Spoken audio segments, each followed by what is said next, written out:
विधानसभा के लिए चुनावी रणभेरी बज चुकी है। इसी क्रम में आज सूबे के सीएम योगी आदित्यनाथ बिजनौर पहुंचे। उनका हेलीकॉप्टर पुलिस लाइन में उतरा। पुलिस लाइन से सीधे योगी आदित्यनाथ जिला अस्पताल पहुंचे, जहां पर उन्होंने जिला अस्पताल का निरीक्षण किया। कोविड वार्ड का भी उन्होंने जायजा लिया। इसके बाद मीडिया को ब्रीफ करते हुए बताया कि सरकार, केंद्र सरकार पूरी मजबूती के साथ लड़ करके प्रत्येक व्यक्ति के जीवन को बचाने और जीविका को बचाने का कार्य भी कर रही है। मुझे विश्वास है कि जैसे हमने फर्स्ट वेव और सेकेंड वेव पर प्रभावी नियंत्रण किया है, थर्ड वेव पर भी अगले 10 दिनों के अंदर आप देखेंगे एक प्रभावी नियंत्रण करने में हमें सफलता प्राप्त होगी। मैं इसीलिए आज जनपद बिजनौर के इस कोविड हॉस्पिटल का निरीक्षण करने के लिए आया था। यहाँ पर पूरी मुस्तैदी के साथ शासन प्रशासन से जुड़ी हुई पूरी वसंती हर व्यक्ति को कोविड संक्रमण से बचाने के लिए और उनके जीवन और जीविका को बचाने के लिए पूरी मजबूती के साथ कार्य कर रही है।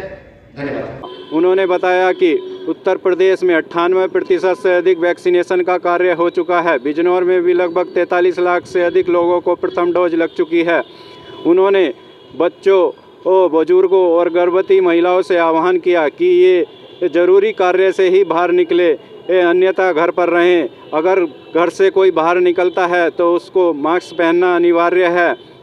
योगी आदित्यनाथ जिला अस्पताल के बाद सीधे काकरान वाटिका पहुंचे, जहां पर अपने कार्यकर्ताओं को जीत का मंत्र दिया। 5 वर्ष पहले एक समस्या थी कि वह उत्तर प्रदेश और उत्तराखंड के सीमा पर स्थित होने के नाते उसको उत्तर प्रदेश सरकार की अपेक्षा का दंश तो झेलना ही पड़ता था, लेकिन साथ साथ उत्तराखंड के नागरिकों की ओर से भी जो ताने दिए जाते थे कि हमारा विकास हो रहा है, तुम्हारा विकास नहीं हो रहा है, आज उससे भी मुक्ति मिली। आज बिजनौर कह सकता है कि हमारे यहाँ किसान भी खुशहाल है, नौजवान को सरकारी नौकरी में भी यहाँ पर हिस्सेदारी मिल रही है, यहाँ का व्यापारी भी सुरक्षित हो रहा है और साथ साथ मेडिकल कॉलेज जैसे अत्याधुनिक चिकित्सा संस्थान भी अब बिजनौर जनपद में स्थापित हो रहे हैं।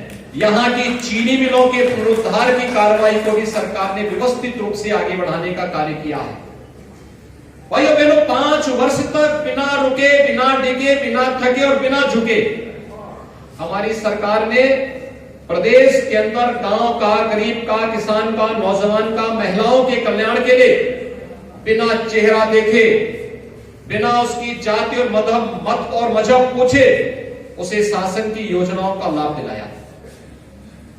जो लोग सामाजिक न्याय की बात करते हैं उनसे पूछना चाहिए, एक गरीब को मकान मिलना सामाजिक न्याय है या उस गरीब के मकान के हक को छीन लेना सामाजिक न्याय है? पिछली सरकारों ने गरीबों के मिलने वाले मकान के हक को छीनने का कार्य किया था और अब पैसा जो इन्होंने इकट्ठा किया था गरीबों का लूट करके, किसानों का लूट करके, मजदूरों का लूट करके, पोषण मिशन में महिलाओं का लूट करके, बच्चों का पैसा लूट करके, शिक्षा का, चिकित्सा का बजट लूट करके जो पैसा उन्होंने इकट्ठा किया था, आज उसी पैसे को जब दीवाने तोड़ तोड़ करके निकाला जा रहा है तो नोट की गड्डियां नजर आ रही है और सपा मुखिया को उसका परेशानी है।